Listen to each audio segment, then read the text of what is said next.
They called me the wrench, so I used my secret career to freeze their billion-dollar empire. The most painful silence isn't an empty room, it's a full table where your existence is an afterthought. And tonight, the silence was deafening. The Croft family dining room in Seabrook was a portrait of opulent success. Crystal glasses caught the light from the heavy chandelier, casting dancing diamonds across a polished mahogany table, laden with food I knew I wouldn't be able to eat. The air hummed with low, self-satisfied conversation, the clinking of silver on porcelain, a delicate soundtrack to their perfect lives. It was a world away from my own small apartment in D.C., a world I had once been a part of, but now orbited like a forgotten moon. My father Robert was holding court at the head of the table, his face glowing with the pride I hadn't seen directed at me in over a decade. But his pride wasn't for me. It was for Julian. The operational integration is the most complex piece of this puzzle, Julian was saying, leaning forward with an air of immense self-importance. At 28, he had mastered the art of sounding brilliant while saying very little. The synergies we'll unlock for Vanguard Dynamics are monumental. He's being modest, Isabel. My stepmother chimed in, her voice as smooth and sharp as cut glass. She placed a perfectly manicured hand on Julian's arm. He's running the entire show, a $900 million merger. Can you imagine? I could actually. I did it for a living. But that file had never been updated in their minds. I remained a ghost at their feast, a placeholder from a past they found inconvenient. Isabel's gaze, cool and calculating, finally landed on me. The shift was so deliberate it felt rehearsed. Alara, darling, you've been so quiet. Her smile was a weapon. Chloe was just asking what it is you do. Julian's fiancée, a sweet girl who seemed genuinely oblivious to the undercurrents in the room, turned to me with bright, curious eyes. Isabel says you're very hands-on. Before I could formulate a response that was both true and vague, Isabel cut in, her tone dripping with condescending affection. Oh, Alara is a genius with anything mechanical. Electrical systems, that sort of thing. We call her the wrench. She can fix just about anything. The nickname hung in the air, a label branding me as the blue-collar footnote in their white-collar story. It was the role they had assigned me, and they played their parts to perfection. One of my father's golf buddies, a man with a booming laugh and a face flushed from expensive wine, chuckled. Is that so? Well, the event coordinator mentioned one of the spotlights at the venue is on the fritz. If anything goes wrong tomorrow, we'll know who to call, right? And a wave of laughter rolled across the table. Not cruel, not exactly, just thoughtless. The easy, dismissive amusement of people who had never once had to worry about being seen. I looked to my father, searching for a flicker of defense, a hint of protest. Anything. He just chuckled, a low rumble in his chest, and took a slow sip of his wine. He didn't even meet my eyes. And that was it. That was the moment the dull ache of alienation I'd been nursing all evening sharpened into something else. It wasn't shame that twisted in my stomach. It wasn't embarrassment. It was the sudden, shocking clarity of a lens snapping into focus. A cold resolve began to crystallize in my veins, hard and clean. My hand, hidden beneath the table, slipped into my pocket. My fingers found the familiar worn edges of the tarnished silver locket my mother had given me. It was an old habit, a subconscious reach for an anchor in a storm. I gripped it tight, its metallic coolness a small, solid reality in a room full of ghosts and illusions. I murmured a polite excuse, something about a headache, and escaped the dining room. Their laughter and conversation faded behind me, the sound of a world I no longer wanted any part of. My old childhood bedroom was just as I'd left it after my last visit, except now it served as a makeshift storage unit filled with dusty boxes and forgotten things. An appropriate setting, I thought. I was a forgotten thing, too. To distract myself to do anything other than replay my father's chuckle in my head, I sat on the edge of the floral bedspread from middle school and pulled out my work laptop. I'd just check my emails, force my brain onto a different track. I scanned the inbox, my eyes glazing over the usual subject lines. And then I saw it. One email marked with a red flag of high importance. Subject: urgent new assignment, Vanguard Dynamics pre-merger audit. My breath caught in my throat. I clicked it open. The screen's glow illuminated my face in the dim room. My name was at the top: lead investigator Alara Vance. I read the directive, my mind racing, connecting dots with terrifying speed. I was to report to their headquarters tomorrow morning. I would be leading the SEC's internal investigation. I would have full access. I would be the one to scrutinize every contract, every transaction, every secret they thought was safely buried. I would be the one to sign off on their $900 million deal or halt it. A slow smile spread across my face, but it was a smile that held no warmth, no joy. It was the smile of a ghost who had just been handed a key to the living world. They saw me as the wrench, the girl who was good with tools. They had no idea I was about to take their entire world apart piece by excruciating piece. Sleep was a luxury I couldn't afford that night. The glow-in-the-dark stars on my childhood ceiling seemed to mock the new cold star of authority I was about to become. Down the hall, they celebrated their future. I stayed awake planning it. Before the sun rose, I had already laid out a pristine navy suit, the action deliberate and final. The next morning, the ghost their family had created walked out of her childhood bedroom, but it was a federal agent who descended the stairs. The transformation was quiet, methodical. Each action was deliberate, a shedding of the old skin, the invisible girl they called the wrench. There was the sharp hiss of the steam iron as she pressed her navy suit into flawless, intimidating lines. There was the severe twist of her hair pulled back from her face, leaving no room for softness or doubt. And finally, the quiet, definitive click as she clipped the badge for the U.S. Securities and Exchange Commission to her leather briefcase. It felt heavier than it looked. It felt like a decade of being underestimated condensed into a small rectangle of metal and authority. The drive to the Vanguard Dynamics headquarters was silent. The sky was a flat, indifferent gray, the perfect backdrop for the cold focus that had settled over her. She didn't listen to music. She didn't let her mind drift. She simply drove her hands steady on the wheel, her purpose a straight, unwavering line. The air in the billion-dollar glass tower of Vanguard Dynamics didn't just feel cold, it felt like judgment had arrived. The lobby was an exercise in corporate power, gleaming marble floors, a soaring atrium, and a massive abstract sculpture that probably cost more than her apartment. The receptionist, a young woman with a perpetually bored expression, looked up as Alara approached. "Can I help you?" "Alara Vance," she said, her voice even and clear. "I'm with the SEC. I'm here for the pre-merger audit." The receptionist's boredom evaporated, replaced by a flicker of something else. Alarm, respect. It didn't matter. Her fingers, suddenly clumsy, danced across her keyboard. "Oh, yes, of course. One moment, please." The wait was short. A nervous-looking junior executive was dispatched to escort her. As they walked through a series of glass-walled hallways, the office quieted. Heads popped up over cubicle walls. Conversations stopped mid-sentence. A low wave of whispers followed in her wake, the sound of a predator moving through a field of grazing animals. She kept her eyes forward, her expression neutral. So this is what power felt like. Not loud, but quiet. A stillness that made everyone else move around you.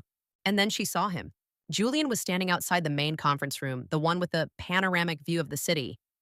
He was in his element, holding a coffee, laughing, with a circle of men in expensive tailored blazers.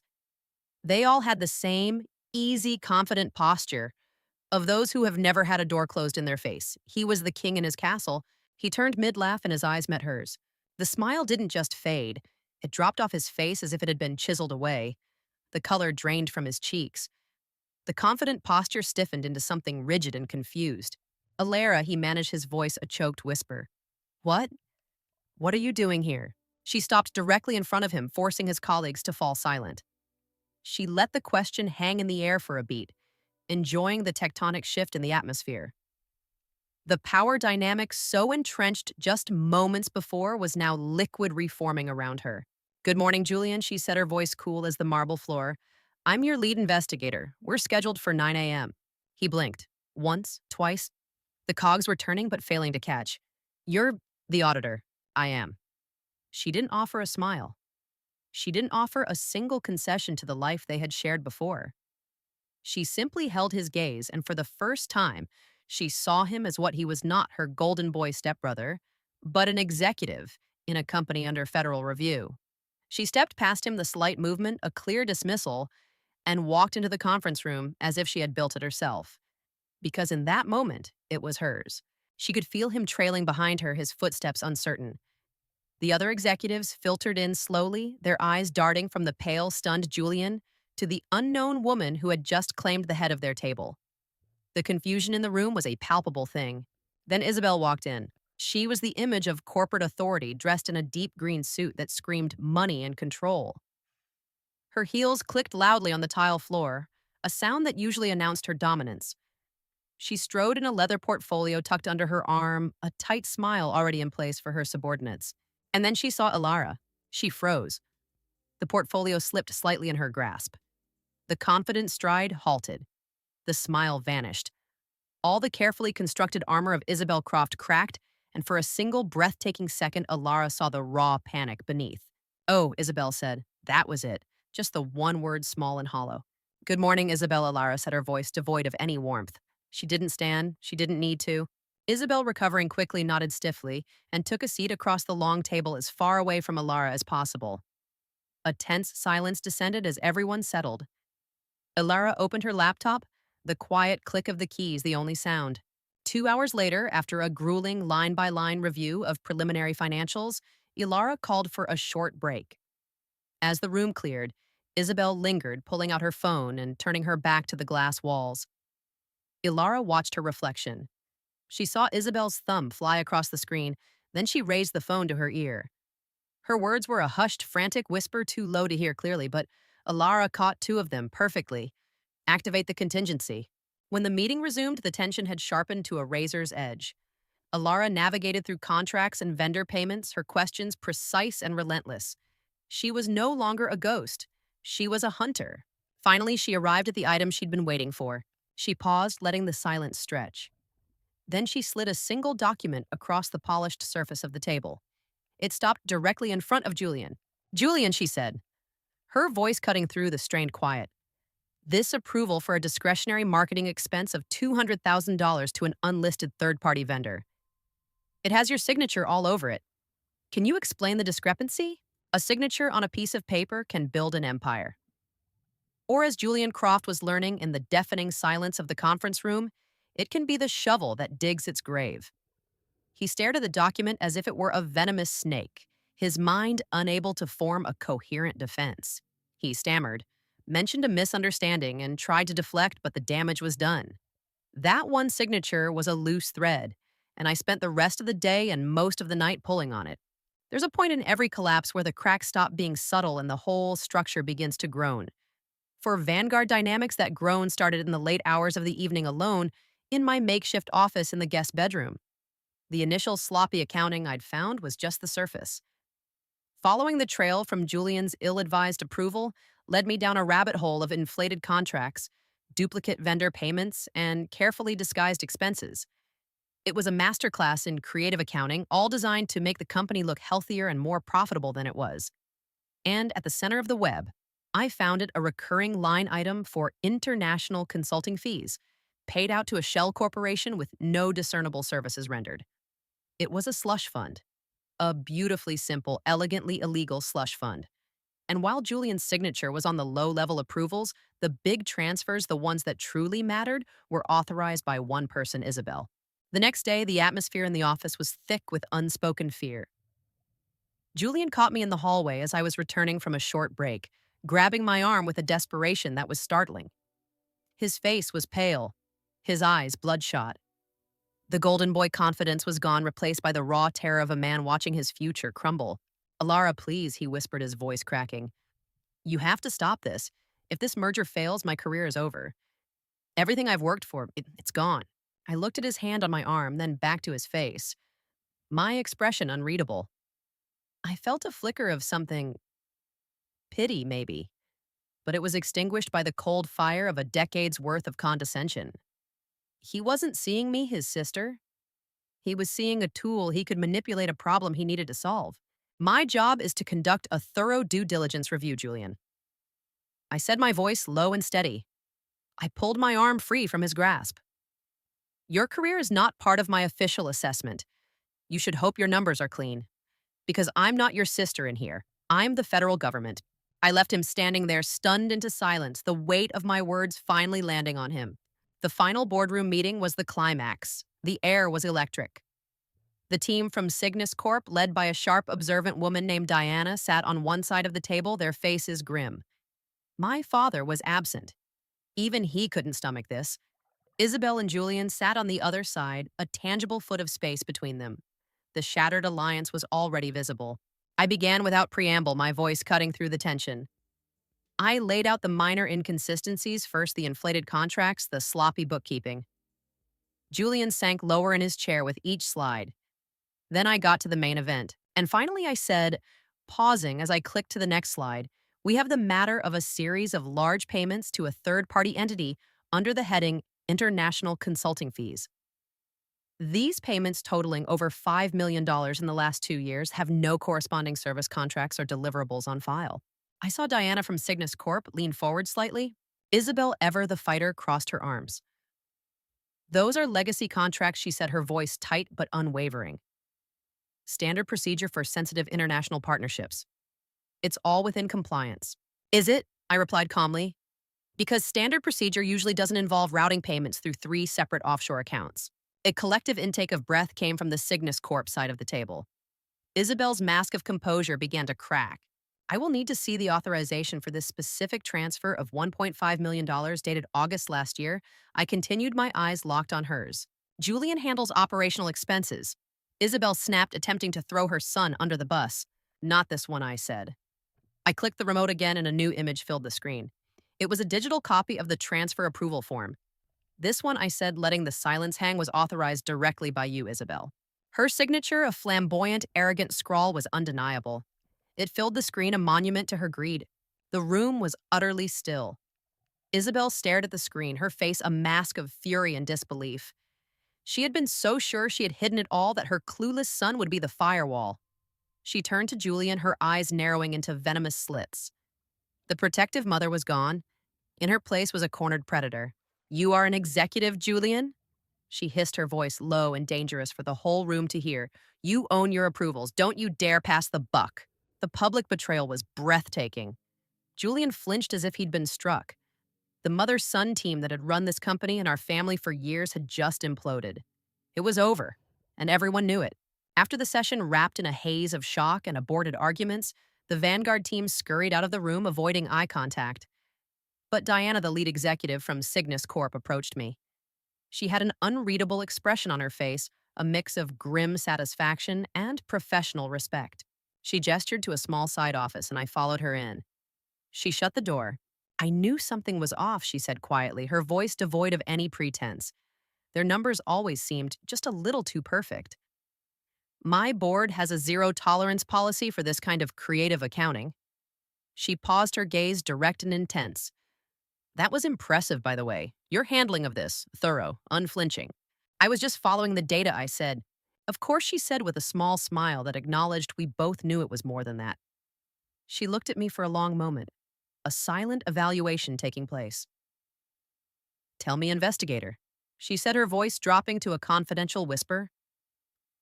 What's your official recommendation going to be? My recommendation was never spoken aloud in that room. It was written in the cold, hard facts of my report. 2 weeks later, the fallout didn't arrive like a thunderstorm. It was a quiet, suffocating fog that settled over the Croft family. The Department of Justice officially froze the Vanguard Dynamics merger pending a formal investigation into the slush fund and consultant payments I had uncovered. The news reached me not with a bang, but with a sterile corporate email. Julian was quietly suspended from his role. Isabel's lucrative consulting contract was terminated, the board citing a need to sever ties to avoid further blowback. I sat in my quiet D.C. apartment, the city lights twinkling outside my window, and I felt nothing. Not triumph, not vengeance. Just the clean, sharp-edged feeling of clarity. The system they had manipulated for so long had finally, through me, held them accountable. That was enough. A week after that, my father called. His voice was thin-strained. Ilara, I heard about the audit. I just wanted to say, I never knew you'd grown into someone who could. I cut him off not with anger, but with the simple truth. I've always been this person, Dad. You just never looked. There was a real weighted pause on the other end of the line. You're right, he finally said, his voice thick with a regret I had waited years to hear. We failed you. I failed you. I didn't say anything. There was nothing left to fix. A few days later, an email from Julian landed in my inbox. The subject line was just my name. The message was short. I'm sorry for the way we made you feel. You were never less. We just didn't want to admit you were more. That last part, that was the closest thing to justice I would ever get from him. And strangely, it was enough. The story truly resolved over dinner with Diana from Cygnus Corp. In the warm light of the restaurant, she slid a folder across the table. We're building a new internal team, she said. Head of ethics and risk strategy. Overseeing audits just like the one you completed. We need people who aren't afraid to look in the dark corners. She smiled. I can't think of anyone better. I accepted. Now, sitting at my new desk on my first day, the polished wood gleaming under modern office lights, I placed a small, tarnished silver locket next to my nameplate. It was a gift from my mother, the one who taught me how to read a balance sheet and who believed in my strength long before I did. I looked from the locket, a symbol of my foundation, to the crisp, new nameplate, Alara Vance. Sometimes the best revenge isn't getting even. It's becoming undeniable. You don't need a seat at their table when you have the power to build your own.